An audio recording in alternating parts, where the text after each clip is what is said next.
Hi friends, నేను మీ నరసింహ. తెలుగు పల్లవి ఛానల్కి స్వాగతం. ఫ్రెండ్స్, ఈరోజు మనం చెప్పుకోబోయే కథ విచిత్ర వ్యక్తి.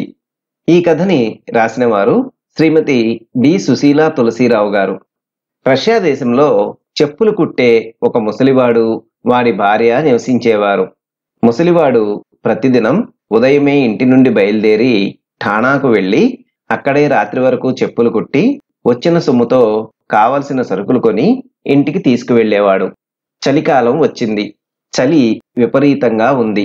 ఒక రోజున ముసలివాడు బాగా చీకటి పడే వరకు చెప్పులు కుట్టి ఆ రోజు వచ్చిన సంపాదనతో కావలసిన సరుకులు కొనుక్కొని చలి తెలియకుండా ఉండడానికి మత్తు పానీయం సేవించి ఇంటికి బయలుదేరాడు. దారిలో ఒక చోట ఒక వ్యక్తి నగ్నంగా చలికి గజగజా వణుకుతూ కదలలేని స్థితిలో అతనికి కనిపించాడు. ఆ వ్యక్తిని చూసి జాలిపడి తను కప్పుకున్న దుప్పటిని, తొడుక్కున్న కోట్ను తీసి అతనికి ఇచ్చి ఆ వ్యక్తిని లేవదీసి తనతో ఇంటికి తీసుకువెళ్ళాడు. ముసలివాడి భార్య తమకే ఠికాణా లేని సమయంలో అతిథిని కూడా వెంట పెట్టుకుని వచ్చినందుకు మొదట భర్త మీద మండిపడింది. ఆ వ్యక్తి ఎటువంటి స్థితిలో ఉండగా తను తీసుకువచ్చింది చెప్పి ఆమెను శాంతపరిచాడు ముసలివాడు. ముసల్ది కూడా జాలిపడి ఆ వ్యక్తికి తమ తిండిలోనే కొంత పెట్టి ఆ రాత్రికి తమ అతిథిగా ఉంచుకున్నారు. మర్నాడు ముసలివాడు ఆ వ్యక్తిని అతని గురించి వివరాలు అడిగాడు. ఆ వ్యక్తి తనకు ఎవరూ లేరని, ఒంటరివాడినని, ఏం పని చెప్పినా చేస్తానని, తమ ఇంటి వద్దనే ఉంచుకోమని కోరాడు. కొద్దిసేపు ఆలోచించి అందుకు ఒప్పుకున్నాడు ఇంటి యజమాని. తను ముసలివాడైపోయిన కారణం చేత పని ఎక్కువగా చేయలేకపోతున్నాడు. అటువంటి సమయంలో దేవుడు పంపినట్లు వచ్చిన ఇతన్ని చూసి సంతోషించాడు. కానీ ముసలివాడికి ఆ వ్యక్తి ప్రవర్తన విచిత్రంగా తోచింది.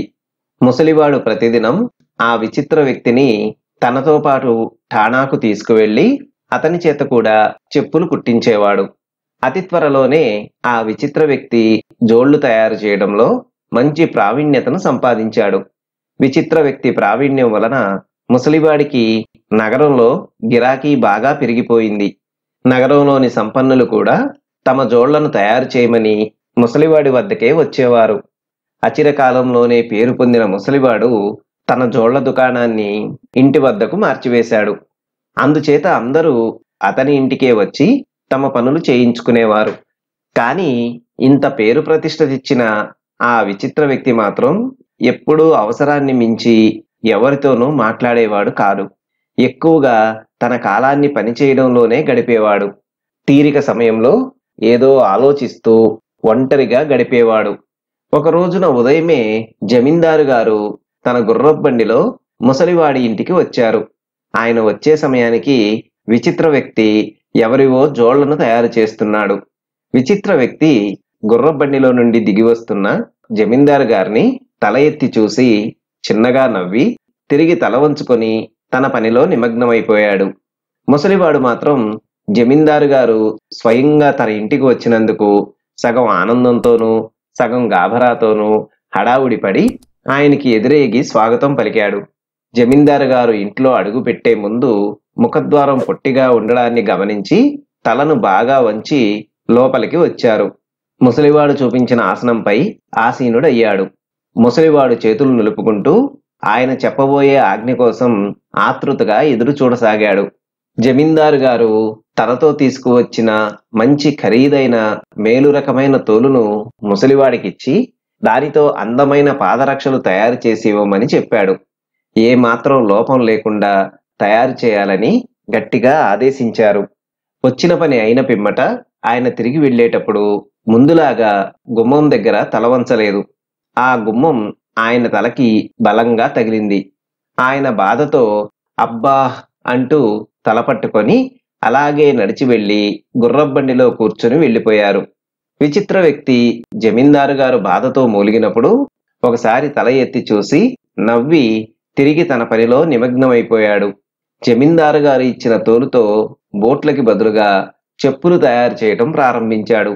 అది గమనించిన ముసలివాడు తల బాదుకున్నాడు.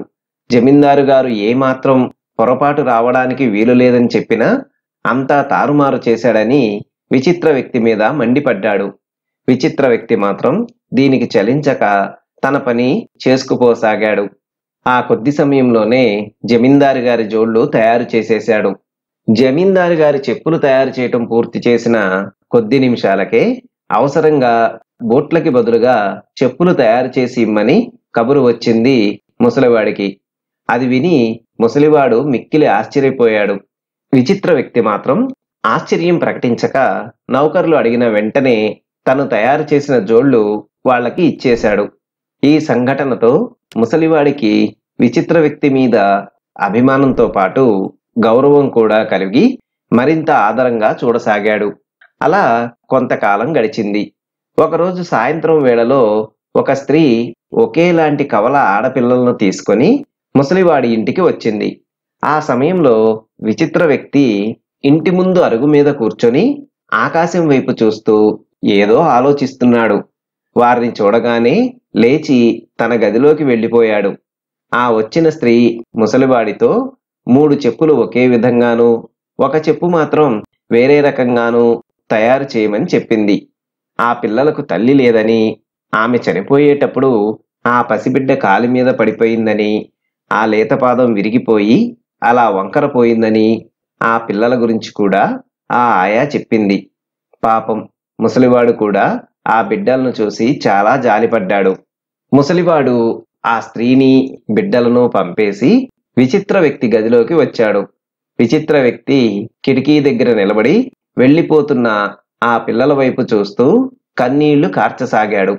ముసలివాడు అతని ప్రవర్తనకు ఆశ్చర్యపోయి కారణం అడిగాడు. విచిత్ర వ్యక్తి కన్నీళ్లు తుడుచుకొని సంభాళించుకుని ముసలివాడితో తన వృత్తాంతం ఇలా చెప్పాడు. తాత, నేను మానవ మాత్రుణ్ణి కాదు. ఇన్ని రోజులు మీ దంపతులు నన్ను ఆదరించినందుకు ఎంతైనా రుణపడి ఉన్నాను. నేను యమదూతను కనుక నాకు జమీందారు గారి మరణం సంగతి ముందుగా తెలుసును. ఆయనకు దెబ్బ తగులున్నట్లు చేసింది నా మిత్రుడే. నా మిత్రుని చూసే ఆ రోజు నేను నవ్వాను.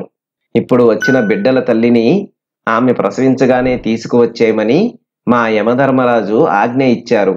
తీసుకువెళ్ళడానికి వచ్చిన నేను ఆ తల్లి బిడ్డలను అక్కున చేర్చుకొని ఆనందించడం చూసి వారిని వేరు చేయలేకపోయాను.